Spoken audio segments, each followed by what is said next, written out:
Hey everybody, welcome to the armory today. Boy, did I screw this one up.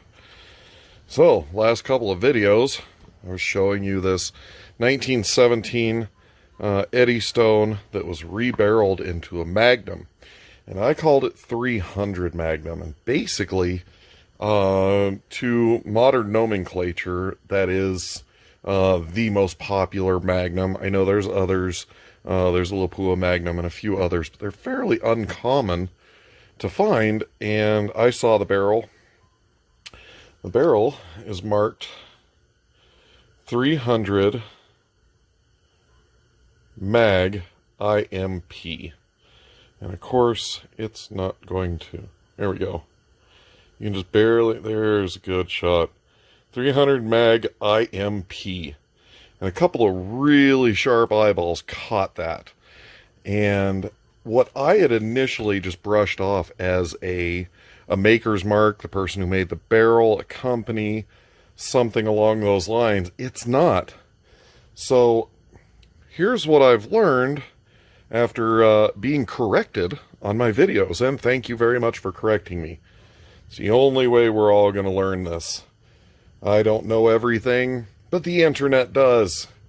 So, this is a 300 Imperial Magnum, also known as the 300 Canadian Magnum.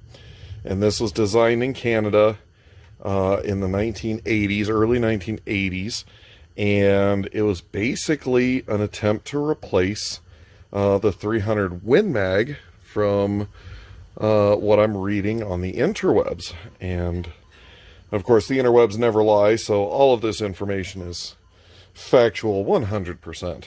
So, basically, it's a Canadian 300 Magnum.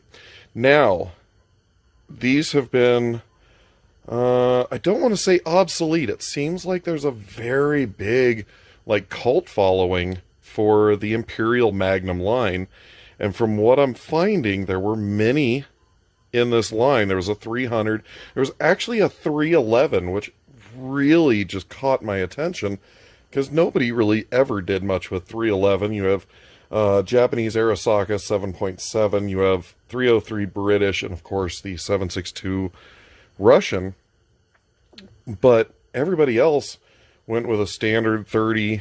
I guess everybody else did whatever they wanted, but 311 actually caught my attention because I load and I shoot and I enjoy 311 a lot, and that was really kind of an odd take. But there's a 338. There's a whole bunch of different Canadian Imperial Magnums. This is actually really interesting. I'm doing a deep dive. Everything seems to be non-existent. Looking for anything along the lines of cases and dies and everything. It seems to be very, very difficult to acquire what is needed. So I'm not sure what I'm going to wind up doing with this. My first gut reaction, this cartridge was actually redesigned again in the late 90s by Remington and brought out as the Remington Ultra Magnum. So it's very similar to the Ultra Magnum, but again, different. They redesigned bits of it here, bits of it there, and it's different enough that they're their own animal. So it's not necessarily an improved. It's kind of we borrowed it and we made a whole lot of different changes to it. So my gut reaction was maybe you could rechamber it in the 300 rum, because all the critical dimensions of the Imperial Magnum are smaller than the rum, so you can literally just rechamber and go.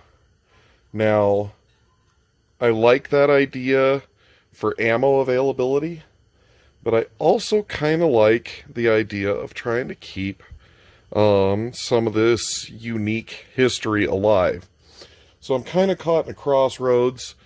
Do I keep searching for The unobtainium reloading dies and brass for 300 Imperial Magnum, or do I just cut my losses and rechamber it in 300 rum?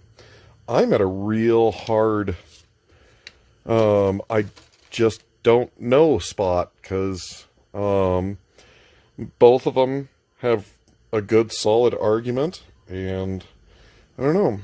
If you got an idea, why don't you let me know down below in the comment section? I'd love to hear your ideas. As always, thanks for watching, and I'll catch you on another video. Bye, guys.